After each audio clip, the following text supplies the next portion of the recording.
El fantasma del convento.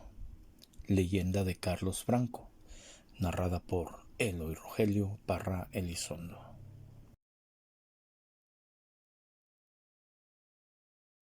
Era el año de 1912, y aunque eran los tiempos de la Revolución, la vida en Lampazos de Naranjo, municipio del estado de Nuevo León, transcurría muy pacífica en el diario trabajar los ganados, temporales y minas, estas últimas, en ese tiempo, ya en franca decadencia.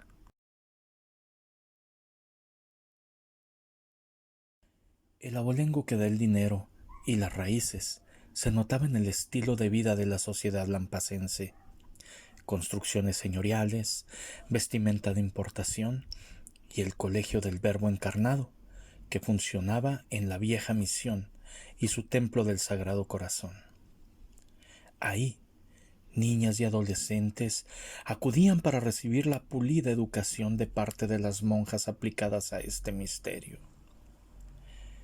Las aulas de dicho convento vieron partir a muchas generaciones de jóvenes que egresaban convertidas ya en verdaderas damitas con aptitudes para las artes, con una actitud positiva hacia la sociedad de su tiempo y con un cúmulo de conocimientos que aplicarían a su vida futura.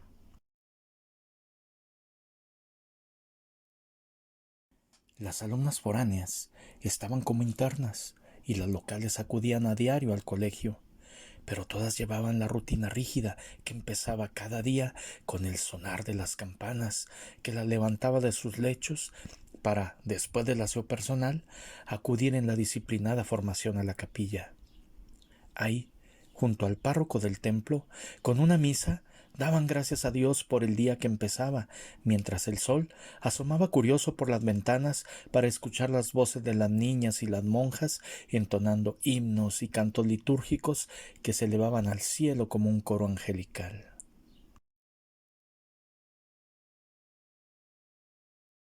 Luego de este místico momento, pasaban en orden al comedor para saborear el desayuno en risueña charla con las compañeras, pues las horas de compartir la mesa eran el momento de pasarse también las noticias del día. El tercer paso era distribuirse en las aulas para recibir instrucciones en las ciencias y, tras 5 horas de clases, pasaban al comedor para los alimentos de mediodía.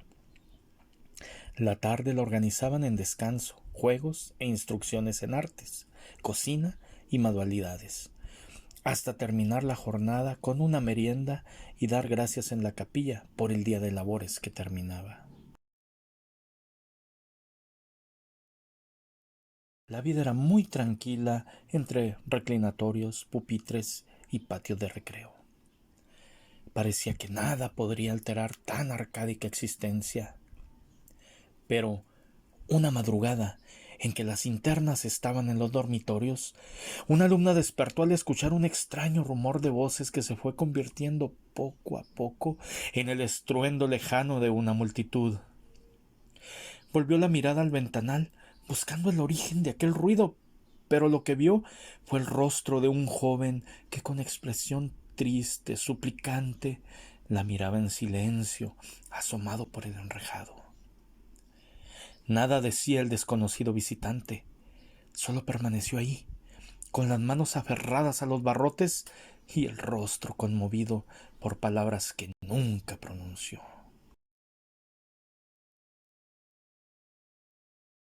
La joven no pudo más. Corrió hacia la monja más cercana para dar aviso del extraño joven que se encontraba en el patio. Algunas monjas y el viejo sereno salieron de inmediato a investigar, pero el anciano nada había visto. Monjas y superiora dijeron que todo había sido obra de la imaginación, pues nadie en el internado había observado ni escuchado nada. Pero la muchacha fue pasando de la alarma a un nerviosismo incontrolable que solo con plegarias ante el altar pudieron calmarle. Al fin, convencida de la protección que da una oración, fue retirada a su dormitorio y pasó la noche en la paz recuperada.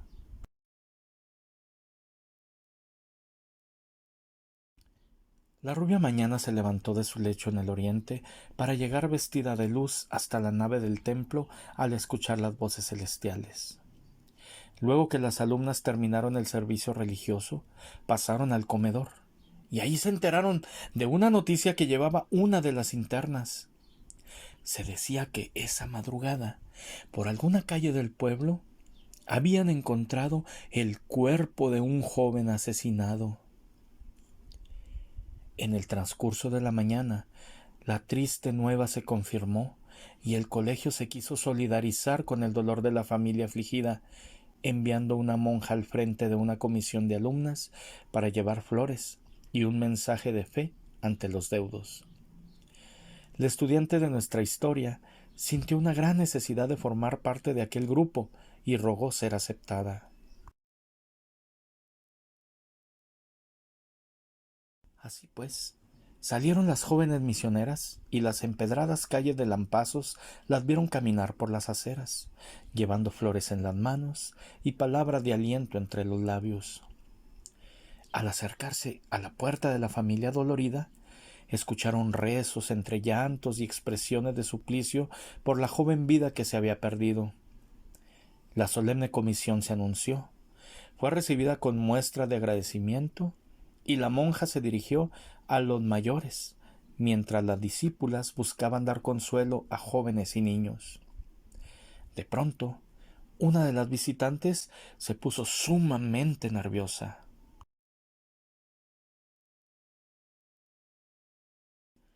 Fijó la mirada en el pálido rostro del cadáver que, inexpresivo y con los ojos entreabiertos, parecía asomar atento a mundos desconocidos. Era el mismo muchacho que la madrugada anterior había visto ante su ventana.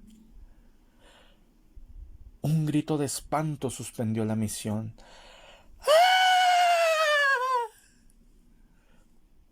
El colegio se sacudió con la noticia. Todas las alumnas formaban corrillos comentando el extraño suceso, y las monjas no hallaban explicaciones sólidas para dar cuenta del suceso. Pero una respuesta de fe se dio ante aquellos hechos. La Madre Superiora, interpretando los deseos del espíritu que visitara el convento, organizó con las alumnas del Verbo encarnado el novenario por el descanso de aquella alma que, atormentada por su partida al infinita, llegó a suplicar una plegaria por el perdón de sus pecados.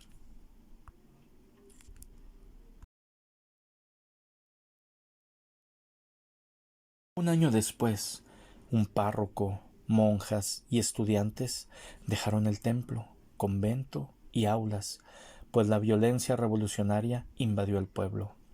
Fuerzas militares ocuparon el antiguo edificio como cuartel y tras un incendio dejaron todo en desolación y ruinas.